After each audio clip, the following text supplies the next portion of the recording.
आपने ये कहा कि अगर वो एक हिंदू को मारेंगे तो हम 100 मुसलमान को मारेंगे। आपने ये जनता से भी कहलवाया। मैंने कहा ना, जो मैंने कहा है मैंने आपके सामने कह दिया है। आपने ये कहा कि नहीं कहा कि हम भी मारेंगे? आपने ये बोला? मैंने क्या कहा? जो मैंने कह दिया है वो मैंने आपके सामने कह दिया है। नहीं वो तो ठीक है, मैं तो कह रहा हूं कि आप ये वीडियो में दिखाई दे रहा है, आप दिख रहे हैं। कहा था मैंने कह दिया है। आप दिख रहे हैं, आप अपने आप को टीवी पर देखते हुए भी झुठला सकते हैं। मैंने जो मुझे जो कहना था आपके सामने मैंने कहा। यहाँ पे वो तो बात अभी की हो गई। मैं कह रहा हूं आपने ये पहले कहा कि नहीं कहा। देखूंगा, मेरे पास टेप लेके आना, फिर देखूंगा मैं। नहीं ठीक है, तो हम टेप ले आएंगे आपके पास, आप फिर आप स्वीकार कर लेंगे। अब आज से 100 साल पहले कोई बात आप उखाड़ेंगे तो उसके बारे में फिर से हमें विचार करना पड़ेगा। जो अगर 100 साल पहले कही गई कोई आपराधिक बात हो, चाहे आज कही गई हो, बात तो बराबर है। टेप देखने के बाद बताऊंगा मैं। आपको लगता है ऐसा कहना कोई भी कहे वो सही है कि ठीक है, वाजिब है? मैंने क्या कहा? बिल्कुल, अगर कोई और ठीक है। मैंने क्या कहा? मैंने जो बात आज यहाँ पे सामने कही है वही मैं कह रहा हूं। मैं तो आपसे सिर्फ इतना, आप इस बात को फिर खुल के मान लीजिए कि मैंने कहा, फिर मानिए, बात खत्म हो गई। आप कह दीजिए हाँ मैंने कहा था। एक मंच से लोगों को उकसाना, ऐसी बात कहना, मैं समाज कह में रहा हूं ना कि जो जब तक मैं उसको पूरा देखूंगा नहीं क्या सच है क्या नहीं, तब तक कुछ ये समाज में जहर फैलाने वाली बातें हैं कि नहीं है? मैंने क्या कहा? अगर कोई मुस्लिम लड़की हिंदू बनना चाहती तो उसको स्वीकार किया जाना चाहिए। आपने ये कहा कि अगर कोई हमारे हिंदू की हत्या करेगा तो हम मुसलमान की हत्या भी करेंगे। जिस चीज को मैं देखा नहीं हूं मैं उसके बारे में कुछ कह नहीं सकता। आपने एक ही वाक्य में दोनों बातें कही हैं। आप एक को स्वीकार कर रहे हैं, दूसरे को नहीं कर रहे हैं। मैंने जिस चीज को, जो चीज मैं जान रहा हूं मैं कह रहा हूं। आप ये स्वीकार कर रहे हैं कि आपने धर्मांतरण वाली बात की, लेकिन आप ये नहीं कह रहे कि आपने हत्या वाली बात की। एक ही सांस में, एक ही मंच पर, एक ही जगह आपने दोनों बातें। मैंने कहा ना, जब मैं उस चीज को जब तक देखा नहीं हूं तब तक मैं उसके बारे में कुछ टिप्पणी नहीं कर सकता। तो कैसे यकीन होगा? आपको वीडियो दे दें, आपको दिखा दें वीडियो? जरूर करेंगे। आप वीडियो लेके आप स्वयं आएंगे तो हम आ जाएंगे आपके पास। उस वीडियो में आप दिख रहे हैं, अपने चेहरे को कैसे झुटलाएंगे कि आप नहीं है वो? आपको आप जब मेरे मंच लगते हैं तो आप कैमरा लेकर के वहां आया करें, अच्छा होगा।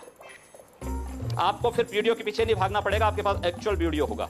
नहीं, हम कट एंड पीस की बात नहीं आएगी फिर सामने। इसमें कट एंड पीस कहां है? इसमें क्या कट एंड पीस है? आप दिख रहे हैं साफ साफ बात करते हुए। मैंने कहा क्या? और नेता भी आपके साथ। हम लोग उस चीज को देखेंगे नहीं तब तक उसके बारे में कोई भी बात आप बच रहे हैं, आप सवाल से बच रहे हैं। आज से आप 10 साल 20 साल पुरानी कोई बात को कहेंगे तो उसके बारे में मुझे लगता है अगर 20 साल पहले किसी ने किसी को हत्या के लिए उकसाया तो वो तब भी अपराध था, वो आज भी अपराध है।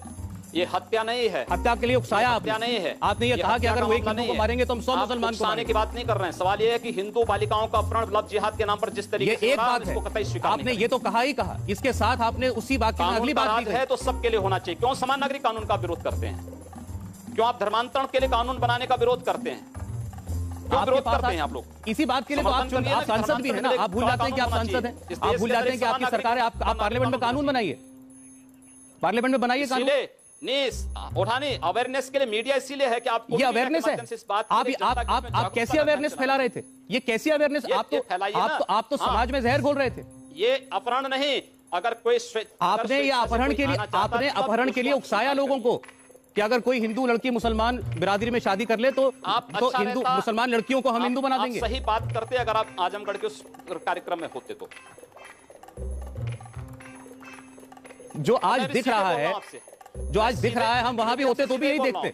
आप आजमगढ़ के कार्यक्रम में होते तो आपको मुझे लगता है इतनी तकलीफ नहीं होती वीडियो को देखने में। हम वहां होते तो भी यही दिखता। शब्द आपके कानों में पड़े होते, स्वयं याद हो जाते आपको। आप इस बात को मान रहे हैं कि आपने ये बातें कही, अब ये भूल जाइए आपने कही। कोई भी ये बात कहे, क्या वो सही है? खासकर एक सांसद। हमारा काम है सामाजिक सौहार्द बने, राष्ट्रीय एकता मजबूती प्रदान हो, लेकिन मुझे लगता है काम प्रशासन का है कि वह शांति बनाए रखने में योगदान दे, अन्याय किसी के साथ न होने दें। कैसा सौहार्द पैदा कर रहे हैं? ये चीज नहीं हो सकती। ये चीज आज से 7 साल पहले आप सो रहे थे क्या?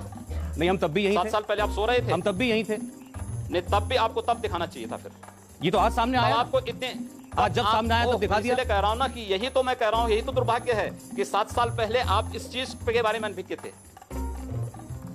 जो बात हमारे सामने आ जाए, हमने दर्शकों को पूरी दुनिया को दिखाया। आप कबूल कर रहे हैं तो अगर तब तक उसके बारे में साहस है तो आप कबूल कीजिए।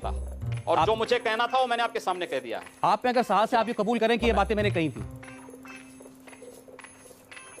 हाँ जी आदित्यनाथ जी, इतना बता दीजिए कि फिर भी मैं बार बार पूछ रहा हूं यही बात, ये बात कोई भी कहे तो क्या ठीक है?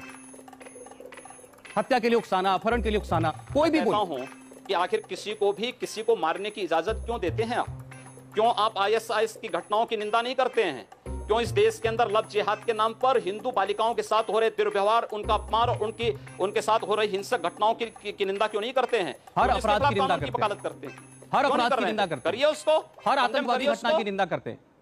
विरोध करिए उसका, सब हर करते आतंकी हैं। घटनाओं का विरोध करिए, नक्सली घटनाओं का विरोध करिए। कौन नहीं करता? अपने आप देश के अंदर कौन सौहार्द उसे- होगा। कौन उसे अपने ठीक आप कहता है? चीजें कौन करता है? कौन कर रहा है फिर? हम भी करते कौन हैं कर निंदा, रहा आप- है? आप- आप और जैसे आप जैसे नेता भी आप जैसे लोग जो मीडिया के ऊंचे ऊंचे उस पदों पर बैठे हुए हैं, इस देश में मानवाधिकारों के नाम पर आतंकवाद का समर्थन करते हैं और नक्सलवाद का समर्थन करते हैं। ये आपकी इस सोच हो देश में सकती है। हिंदुओं पर होने वाले अत्याचारों पर मौन बने रहते हैं। ये आपकी सोच- मुंह नहीं खुलता उस पर जब हिंदुओं पर अत्याचार होता है। कश्मीर की घटना पर कभी मुंह नहीं खुलता है, नॉर्थ ईस्ट की घटना में मुंह नहीं खुलता है। लेकिन अगर कोई हिंदू अपने हक मांगने की बात करता है तो आपको सांप्रदायिकता नजर आती है।